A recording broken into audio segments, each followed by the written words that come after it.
Hey guys, so when it comes to winter and comfort food, one of the things that is on the top of my list is chili. I love chili every which way, but one of my favorites is a chicken chili. So today I'd like to show you my chicken chili, which has a Mexican influence. So instead of using the chili packet that you can get in the supermarket, I love to use my own blend of spices. For this recipe, what I like to do is I broil bell peppers in the oven to get them nice and charred, and then I can remove the skin and you're left with the delicious juicy pepper without the bitterness of the skin. But also the charring brings out this depth of flavor that I think makes this chili even better. So when it comes time to serving my chicken chili, I love to set up a chili bar. I think it's really fun to have people customize their bowls to their liking. So I'll put out different ingredients that they can use as toppings. And I think the chili experience is so much better when you can top it with all your favorite toppings. So let's get started on this chicken chili recipe, a dish that I'm sure all your family and friends will love. Okay, so I'm putting this on the top rack so that it gets all the heat from the broiler.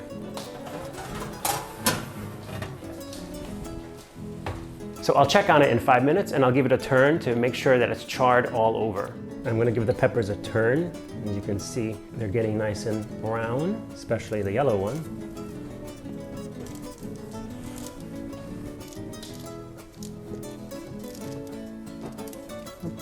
Okay. And my peppers are nice and black. I've already taken out the jalapeños previously. And now I'm gonna add my bell peppers to this bowl.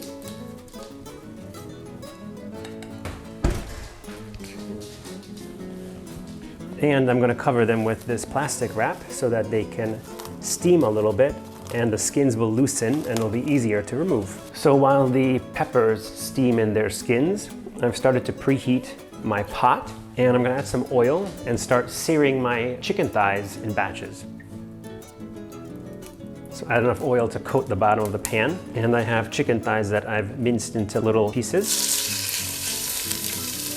And I wanna brown this in batches, so I don't wanna overcrowd the pan because it'll end up stewing instead of searing.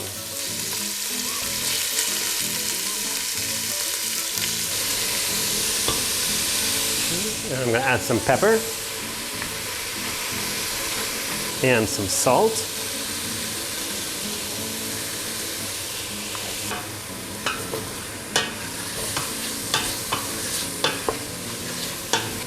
And I'm just gonna sear it a little bit longer so that I don't see any pink spots, but you don't have to cook it fully because it will simmer once all the ingredients are added. Okay. I'm gonna remove this batch to my bowl that I have sitting here.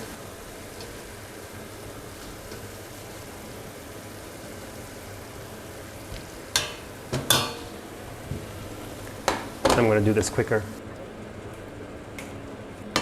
Okay. I'm going to just add a little bit more oil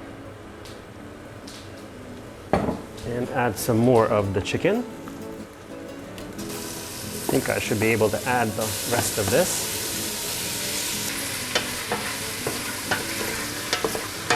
And I'm going to also season this batch with some salt and pepper. Peppers first. And a nice big pinch of salt. And for this, I really recommend using a wooden spoon with like a sharp edge like this, because you can scrape up the residue that gets on the bottom, which is what the French call fond. And that's where all the flavor lies. Okay, I'm also going to remove this batch to my bowl.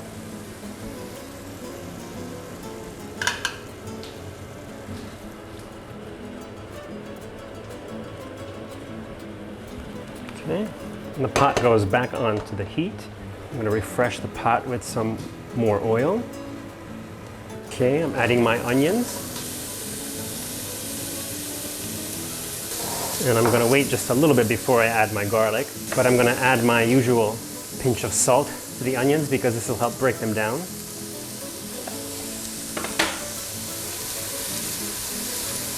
Okay, I'm going to add the garlic. And you can really smell the garlic now. And once again, I'm using my wooden spoon because I want to scrape up any bits that are on the bottom of the pot. So I'm gonna start toasting my spices soon. I have some ancho chili powder, some sweet paprika, smoked paprika. Then I also have some coriander, cumin, and some chipotle flakes. And then I have flour for thickener, and then the oregano will go in later. But I do like to toast the spices because it really brings out their flavor, and it's especially good for the chili powders to have that heat hit them because it awakens them. Okay, I'm gonna add my ancho chili powder. And I'm also adding my chipotle flakes.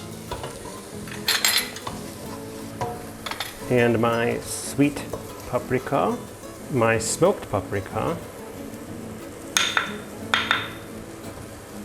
my coriander, and my cumin. And you really don't need to toast this that long, just a little bit.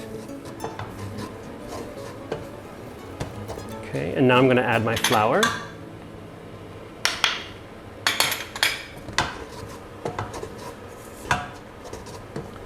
Okay, and now I'm going to add the tomatoes. And I'm going to use these tomatoes to help release the spices that have stuck to the bottom of the pot.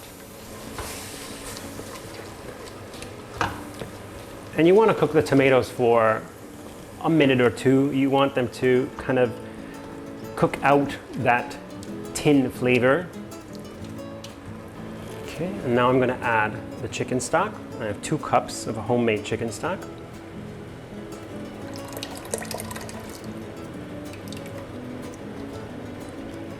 Before I bring this up to the simmer, I'm going to add my oregano.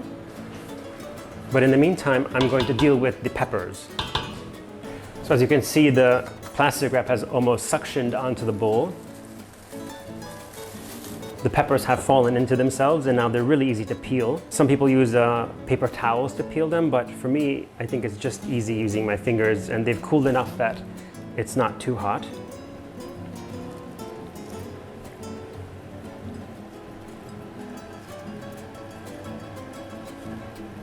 The yellow one has really thick skin.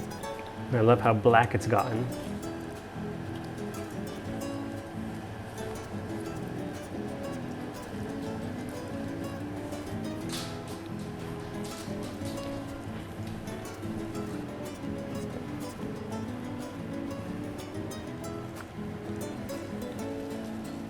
Okay, and then I have this wonderful pepper juice. I'm not going to let that go to waste. Pour it right in there. And now I do want to get rid of the little seed pods of these guys. So just scrape out as much as you can, a few seeds. It won't hurt anybody if that stays in there.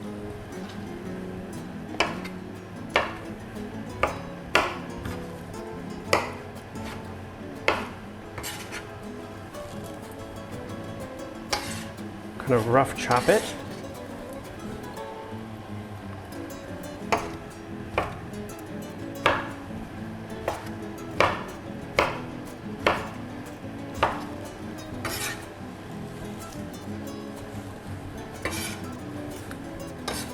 Okay, and then for the jalapeños, you really have to be careful with these guys because they're quite hot. So you could wear gloves if you like.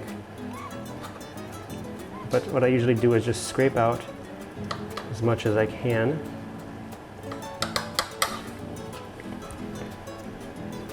Okay, and if you like it spicy, by all means you can leave in as much of the ribs as you like, but I want this to have a pleasant heat, not something that's a little bit overpowering.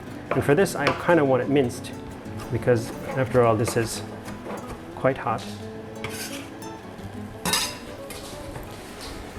Okay, and now I'm going to add this to my chili mixture here. And I'm adding my cannellini beans, and I'm also adding my chicken.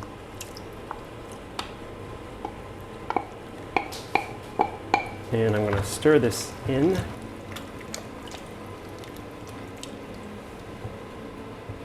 So I'm going to bring this up to a boil and then let it simmer for about 25 to 30 minutes until the chicken is cooked through and all the vegetables are nice and tender. And my chili is ready.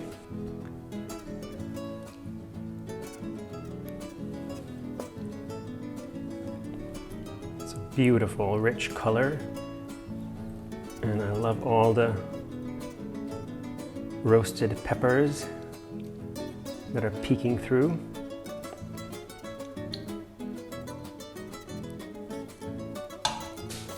And I have arrived at the chili bar.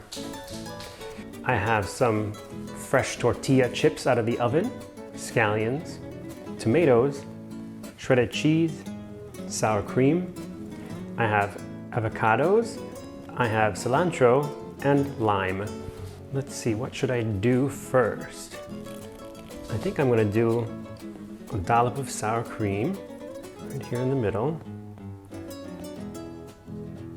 And some cheese scattered all around.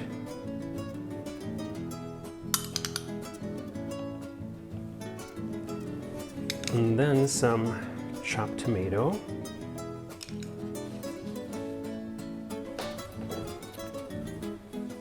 Some scallions. And now my favorite is the cilantro. I love laying some leaves around the edges. And I'm gonna do an avocado quarter right here. And maybe some tortilla chips.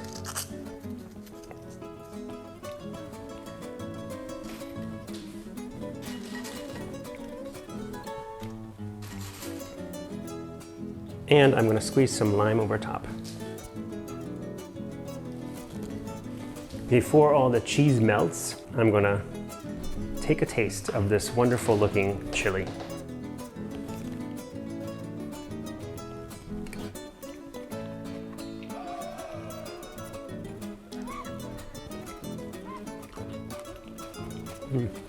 It's really nice and spicy.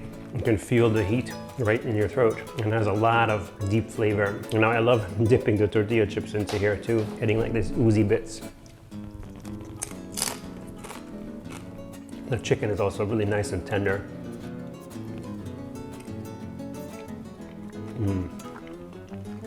Really, really, really comforting. And nice and spicy, just like I like it. So if you're looking for a comforting dish for this winter, I highly recommend this chicken chili. The spices, the deep flavor, the tender meat, the toppings bar, all these contribute to making this a really nice, comforting, and hearty, filling meal. Make this crowd-pleasing chicken chili for your family, for your friends, and I think you'll have a hit on your hands. So let me know what you think about the recipe. Thank you again for watching, and please don't forget to like and subscribe.